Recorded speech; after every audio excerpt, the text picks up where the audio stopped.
এখানে থাকছি আমরা, বক্সা 0 পয়েন্ট দেখা হয়ে গেছে, আমরা ওইখানে যাব। Hi everyone, welcome back to my channel again. আজকে হচ্ছে 28 সেপ্টেম্বর, মানে আজকে ষষ্ঠী, আর আমরা সবাই মিলে তো ঘুরতে যাচ্ছি। কোথায় যাচ্ছি সেটা তো তোমরা থাম্বনেল দেখে বুঝতেই পেরে গেছো। আজকে আমাদের বিকেল 5:30টায় ট্রেন আছে, আর আমরা বেরোবো এখান থেকে 2টো নাগাদ। হাওড়া যাব, আমাদের এখান থেকে যেতে টাইম লাগবে। ব্লগটা দেখতে থাকো, আই হোপ তোমাদের ভালো লাগবে। আমরা হাওড়া স্টেশনে এসে গেছি, এবার ওয়েট করছি। আমাদের ট্রেন ছিল 6:30টায়, আমরা 1 ঘন্টা আগেই পৌঁছে গেছিলাম স্টেশনে বসে খেয়েছিলাম একটা কুরকুরে, আর ট্রেনে ওঠার পরে খেয়েছিলাম চা।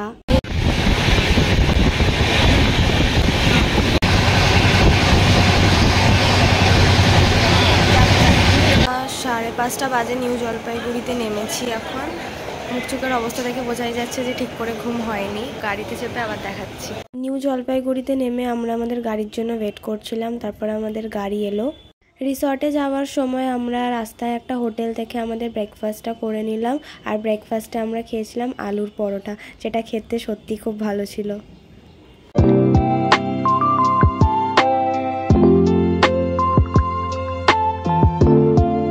এখন 12টা বাজে, আর এইমাত্র আমরা গাড়ি করে নিউ জলপাইগুড়ি থেকে এলাম জলদাপাড়া হোমস্টেতে। আমি পরে ফ্রেশ হয়ে তোমাদেরকে ভালো করে দেখাচ্ছি। এখন চা খাবো, সকাল থেকে চা খাওয়া হয়নি আর মাথা ধরে আছে, তো এখন চাটা খাওয়া যাক। অ্যান্ড এখানে এসি চালিয়ে দিয়ে গেছে কারণ বিশাল গরম।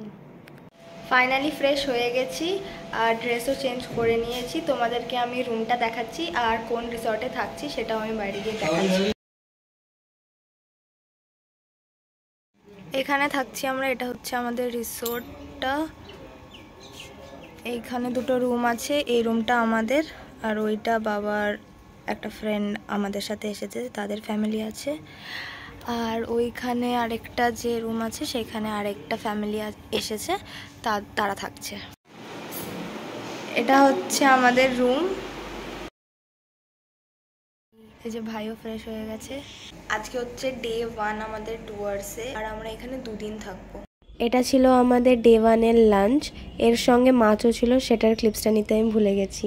লাঞ্চ করে উঠে আমরা একটু বেরিয়েছিলাম।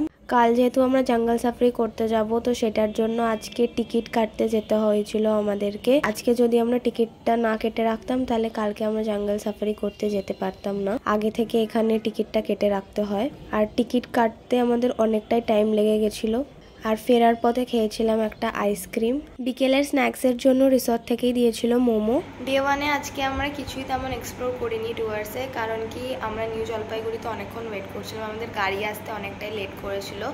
আর রিসর্টে আসতে আসতে আমাদের প্রায় 1:45 মতো বেজে গেছিলো, অনেকটাই লেট হয়ে গেছিলো আসতে আসতে। তারপরে সবাই ফ্রেশ হয়ে লাঞ্চ করেছি, তারপরে একটু রেস্ট নিয়ে আমরা গেছিলাম মেন কাজটা করতে, টিকিট কাটতে। কারণ আজকে যদি আমরা টিকিট না কাটতাম কালকে আমরা জঙ্গল সাফারি করতে পারতাম না, যেটা অ্যাকচুয়ালি মেন এখানে। The next day.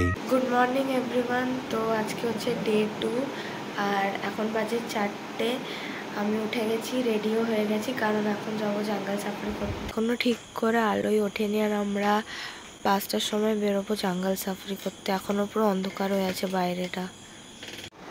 আমাদেরকে ওখানে 5:25-এর মধ্যে যেতে বলেছে, আর আমরা এখান থেকে 5টার সময় বেরোবো, কারণ কি আমাদের হোটেল থেকে বেশি দূর না, গাড়ি করে যাব। আমি জ্যাকেট পরে নিয়েছি, আর এখন যাচ্ছি আমরা জঙ্গল সাফারি করতে। আর এখন আলো বেরিয়েছে একটু, তখন তো যখন উঠেছিলাম পুরো অন্ধকার ছিল। তো যাই।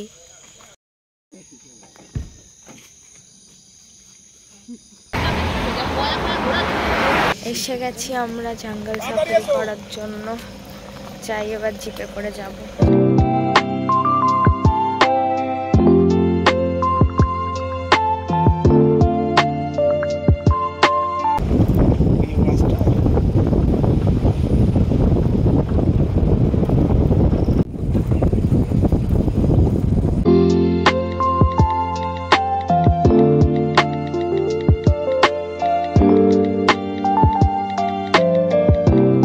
টাওয়ারে গেছিলাম একটু ভিউ দেখতে, আর যদি কিছু দেখতে পাওয়া যায়, কিন্তু ময়ূর ছাড়া কিছু দেখতে পাইনি।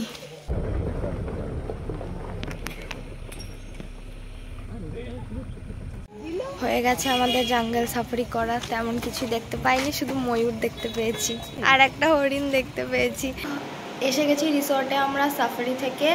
এখন ব্রেকফাস্ট করব, তারপরে রেডি হয়ে আমরা যাব বক্সাতে। জঙ্গল সাফারিটা ভালোই ছিল, শুধু যদি আমরা লেপার্ড বা বাইসন কিছু দেখতে পেতাম তাহলে আরও ভালো হতো। এটা হচ্ছে আজকে আমাদের ব্রেকফাস্ট, লুচি, ঘুগনি আর সেদ্ধ ডিম। তো আমি রেডি হয়ে গেছি, এটা হচ্ছে আমার ফাইনাল লুক। আমি বেশি কিছু মেকআপ করিনি, সানস্ক্রিন লাগিয়েছি আর একটু কম্প্যাক্ট লাগিয়েছি আর একটু লিপস্টিক।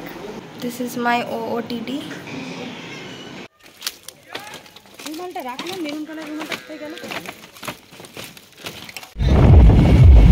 ফার্স্টেই আমরা যাচ্ছি বক্সা টাইগার রিজার্ভে। এখন আমরা যাচ্ছি হচ্ছে এখানে একটা মিউজিয়াম আছে, সেটাই দেখতে যাচ্ছি।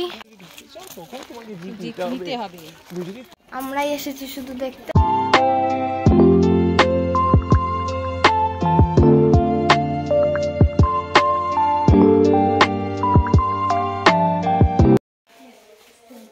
এইগুলো নাকি আসল বাঘের চামড়া দিয়ে তৈরি।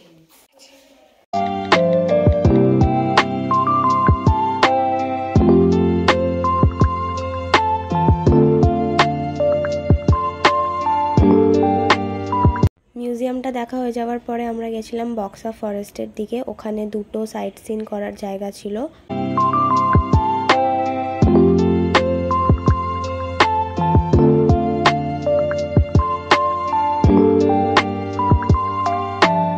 বক্সা ফরেস্টের মধ্যে ফার্স্টেই ছিল Buxa zero view point, and এখান থেকে ভিউটা জাস্ট দেখো।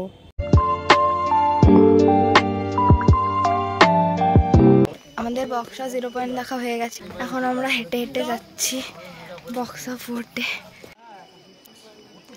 এখান দিয়ে উঠতে হবে আমাদের যেতে আসতে এখন 1-1.5 ঘন্টা লাগবে।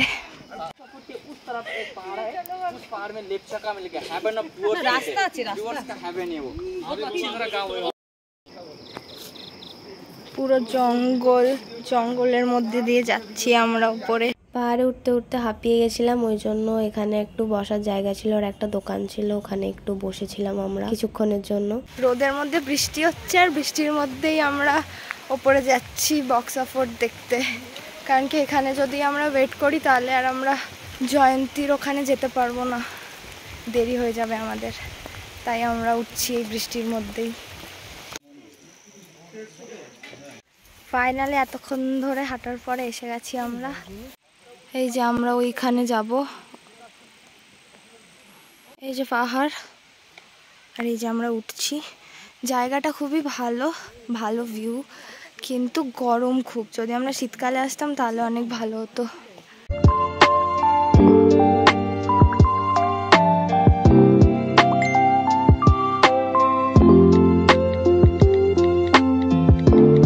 জায়গাটা খুব পিসফুল, কোনো আওয়াজ নেই, একদম নিরিবিলি, বেশ ভালো।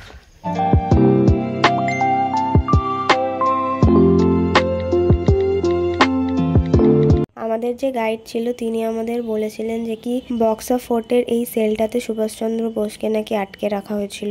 বক্সা ফোর্ট দেখার পরে আমরা খেয়েছিলাম একটু মোমো, কারণ আমাদের খিদে পেয়ে গেছিল। হয়ে গেছে আমাদের বক্সা ফোর্ট দেখা, এবার আমরা নামছি। আর আবার বৃষ্টি শুরু হয়ে গেছে, আর অবস্থা তো খারাপ হয়েই গেছে। আর ওরা এখন শয়তানি করে ওই ওপরে উঠেছে, আর নামতে পারছে না, হয়েছে ওখানেও। আর ভাই তো অর্ধেক রাস্তা উঠেই ব্যাস হয়ে গেছে। ওই দূরে আসছে মারা, আর বাবারা তো অনেক আগে চলে গেছে।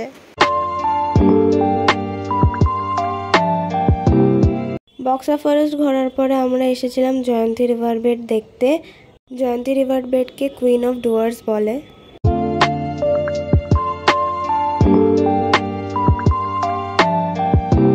এখানে অল্পই জল ছিল, কিন্তু স্রোতটা অনেক বেশি ছিল। আর ভাই আর শান নামতে গিয়ে ভাই তো ওখানে গেছিল পড়ে। হয়ে গেছে আমাদের জয়ন্তীর রিভার সাইডটা ঘোরা।